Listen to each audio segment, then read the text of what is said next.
I had a TV problem. I couldn't. I don't want to talk about it. I had the week from hell, to be totally honest. I couldn't watch TV with my TV subscription because of a glitch in their system. And then on top of that, my bank went down for like 3 days because I think they got hacked, but they won't tell you that. And it was hell. I couldn't fix it. It was just a horrible, horrible week.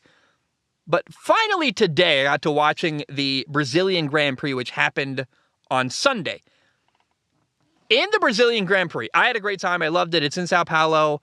The number one thing to me is that George Russell got his first ever win in Formula One. It's a very cool moment. Shout out to Brazil. I think I would love it there. The people, the weather, the beaches. And then I want to, if you're watching on YouTube, I'm going to put on screen a picture of George Russell holding the trophy. That's the coolest trophy design I have ever seen. The colors, it pops, it makes sense for Brazil. It's tropical and fun. I would want that in my trophy case. I love it. Now that's cool. George Russell got his first ever win in Formula One. You love that. But the story of the race and the thing I'm going to walk away with and maybe never forget from the Brazilian Grand Prix is the time that Max Verstappen absolutely disrespected his teammate in a blatant and baffling and frustrating way. I walked away from this race losing basically all my respect for Max Verstappen. I respect him as a driver, the Red Bull racer. He's a great driver.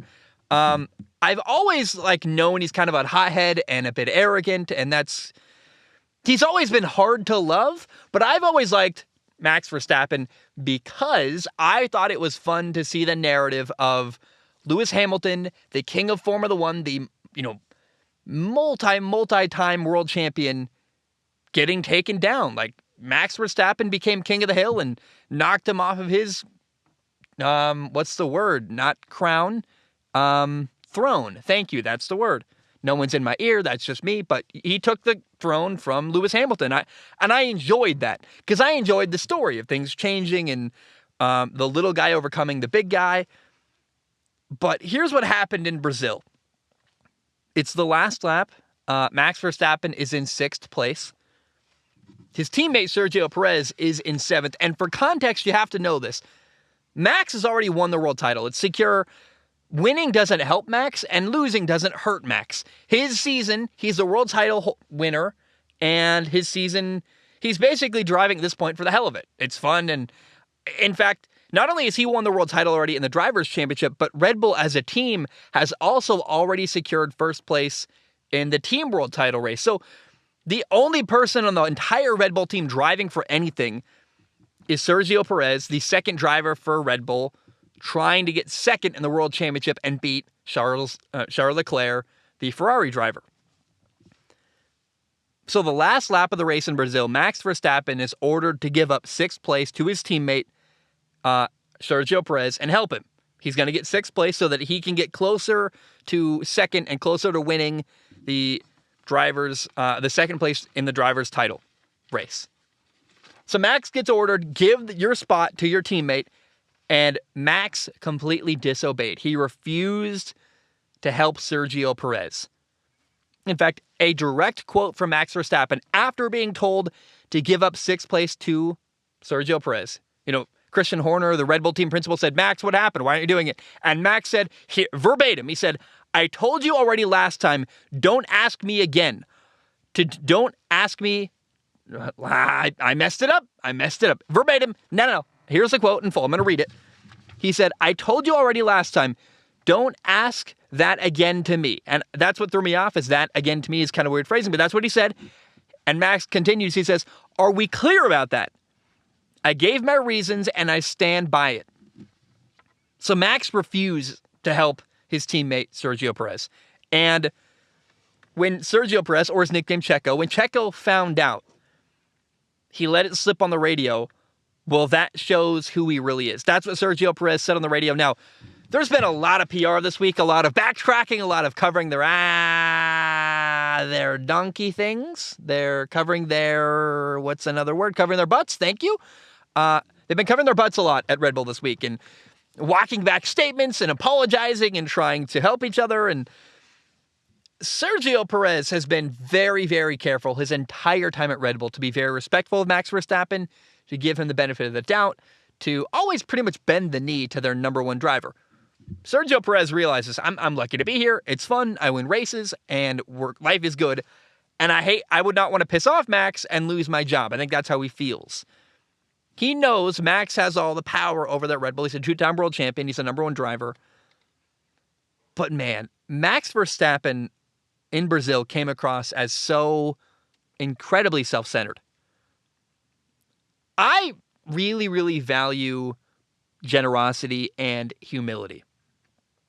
And I've been a big fan of Max since I started watching Formula One. I like the story of the little guy, Max Verstappen and Red Bull, trying to beat Mercedes and Lewis Hamilton, who had dominated at the point I entered and started watching Formula One.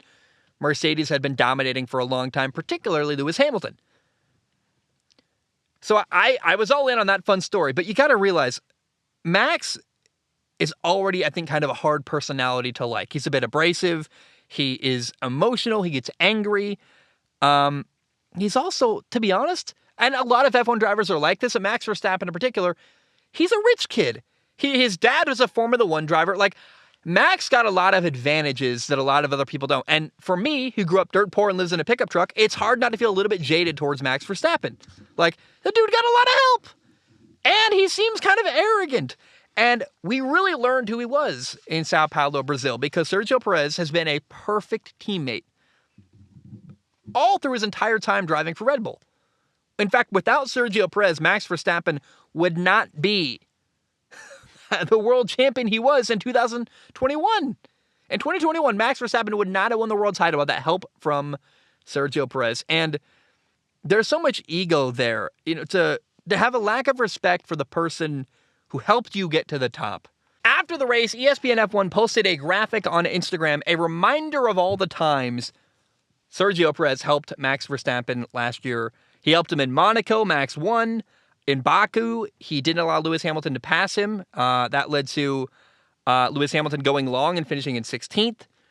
In Silverstone, he took fastest lap from him. He helped him in France. That's a race that Lewis was slowed down by Sergio Perez, and then Max cut up and passed Lewis Hamilton and went on to win the race. In Turkey, Sergio Perez defended against Lewis, and Lewis was in 5th. Max got 2nd.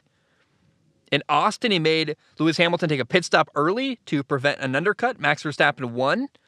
In Brazil, Checo took fastest lap from Lewis Hamilton. And then in Abu Dhabi, the race that Max Verstappen clinched the world title, Sergio Perez held up Lewis Hamilton for 10 seconds, making Lewis Hamilton have to skip a pit stop in order to not lose track position. And we all remember Max Verstappen went on to pass Lewis Hamilton and win the race because Lewis didn't have new tires. It's insane. Monaco, Baku, France, Silverstone, Turkey, Austin, Brazil, and Abu Dhabi. 1, 2, 3, 4, 5, 6, 7, 8 unique moments last year where Sergio Perez made a massive contribution to help Max Verstappen win the world title. Max Verstappen would not have been world champion last year without the help from Sergio Perez. And I will say, there's a theory that part of why Max Verstappen acted this way and didn't allow Sergio Perez to pass him during the Brazilian Grand Prix was because earlier this year in Monaco, Sergio Perez crashed in Q3 of qualifying, didn't let Max make a final run at pole position. I don't really understand this theory. Like, I don't know what motivation Sergio Perez would have had to crash at the end of qualifying because he wasn't. It's not like Sergio Perez had pole position. Checo was in 3rd on his place on the grid, and he only won because Ferrari was stupid and messed up. I don't really understand that. And let's say that's true. You still can't forget where you come from. Think of all the times Max was helped by Sergio Perez. You cannot forget who helped you get to the top. And here's where I lost Max forever, probably.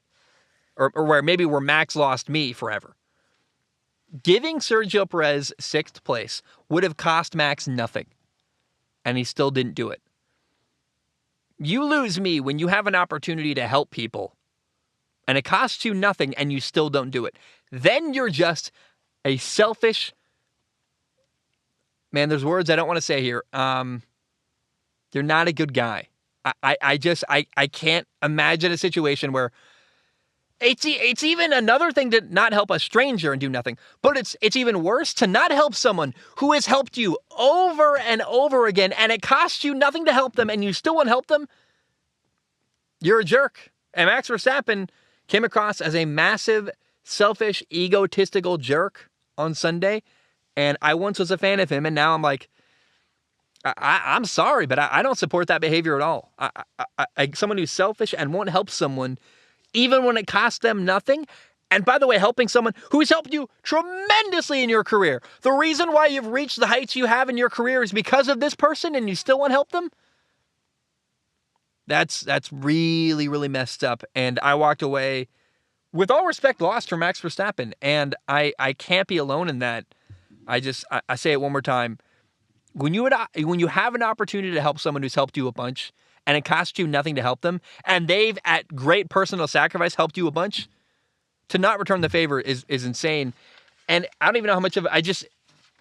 Max is a jerk, and he lost me. I'm ranting now, but I just was so, I couldn't believe that, what I saw when I watched that race.